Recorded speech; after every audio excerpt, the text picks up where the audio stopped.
আসসালামু আলাইকুম বন্ধুরা। সাম্প্রতিক সময়ে ইসরায়েলের ভূখণ্ডে হাইপারসনিক মিসাইলে হামলা চালায় ইরান।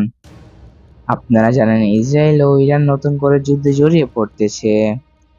এখন আপনাদের মনে প্রশ্ন জাগতেই পারে, ইসরায়েল ও ইরান যুদ্ধের মধ্যে কে বেশি শক্তিশালী। তাই আজকে আমি ইসরায়েল ও ইরানের সামরিক শক্তি সম্পর্কে আলোচনা করব এবং যুদ্ধ লাগলে কোন দেশ জিতবে এই সম্পর্কে জানতে অবশ্যই ভিডিওটি শেষ পর্যন্ত দেখবেন। বন্ধুরা, আমরা প্রথমে ইরানের সামরিক শক্তি সম্পর্কে আলোচনা করব। 2024 সালে গ্লোবাল ফায়ার পাওয়ার তথ্য অনুযায়ী ইরানের সামরিক বাজেট $9 বিলিয়ন। ইরানের টোটাল সৈন্য সংখ্যা রয়েছে 11,80,000 এবং তাদের অ্যাক্টিভ সৈন্য রয়েছে 6,10,000। এছাড়া রিজার্ভ সৈন্য রয়েছে 3,50,000 এবং প্যারামিলিটারি রয়েছে 2,20,000। ইরানের সেনাবাহিনীতে টোটাল যুদ্ধ ট্যাঙ্ক রয়েছে 1,996টি, আর্ম ভেহিকল রয়েছে 65,765টি, সেলফ প্রোপেল আর্টিলারি রয়েছে 580টি, টাউড আর্টিলারি রয়েছে 2,050টি, এমএলআরএস রয়েছে 775টি। এবার যদি আমরা ইরানের যুদ্ধ বিমানের দিকে তাকাই তাহলে দেখা যাবে ইরানের বিমান বাহিনী কিন্তু বেশ শক্তিশালী।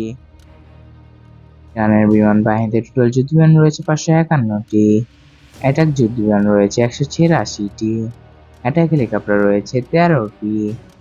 এবার যদি আমরা ইরানের নৌবাহিনীর দিকে লক্ষ্য করি তাহলে দেখব ইরান নৌবাহিনী ব্যাপক শক্তিশালী। ইরানের নৌবাহিনীতে টোটাল যুদ্ধজাহাজ রয়েছে 101টি। বন্ধুরা, এবার আমরা ইসরায়েলের সামরিক শক্তি সম্পর্কে আলোচনা করব। 2024 সালে এসে ইসরায়েলের সামরিক বাজেট $24 বিলিয়ন, যা ইরানের থেকে 3 গুণ বেশি। ইসরায়েলের টোটাল সৈন্য সংখ্যা রয়েছে 6,70,000, অ্যাক্টিভ সৈন্য রয়েছে 1,70,000, রিজার্ভ সৈন্য রয়েছে 4,65,000। ইসরায়েলের সেনাবাহিনীতে টোটাল যুদ্ধ ট্যাঙ্ক রয়েছে 1,370টি, আর্ম ভেহিকল রয়েছে 43,460টি, সেলফ প্রোপেল আর্টিলারি রয়েছে 650টি, টাউড আর্টিলারি রয়েছে 300টি, এমএলআরএস রয়েছে 150টি। ইসরায়েলের বিমান বাহিনীতে টোটাল যুদ্ধ বিমান রয়েছে 612টি, অ্যাটাক যুদ্ধ বিমান রয়েছে 241টি, অ্যাটাক হেলিকপ্টার রয়েছে 48টি। এবার আমরা ইসরায়েলের নৌবাহিনীর দিকে তাকলে দেখব ইসরায়েলের নৌবাহিনী বেশ শক্তিশালী। ইসরায়েলের নৌবাহিনীতে টোটাল যুদ্ধজাহাজ রয়েছে 67টি।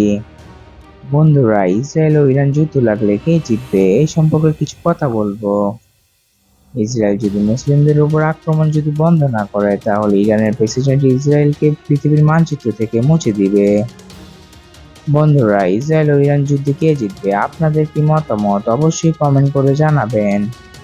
এরকম আরো ইনফরমেটিভ ভিডিও পেতে লাইক, শেয়ার এন্ড সাবস্ক্রাইব করে পাশে থাকবেন। দেখা হচ্ছে পরের ভিডিওতে। আল্লাহ হাফেজ।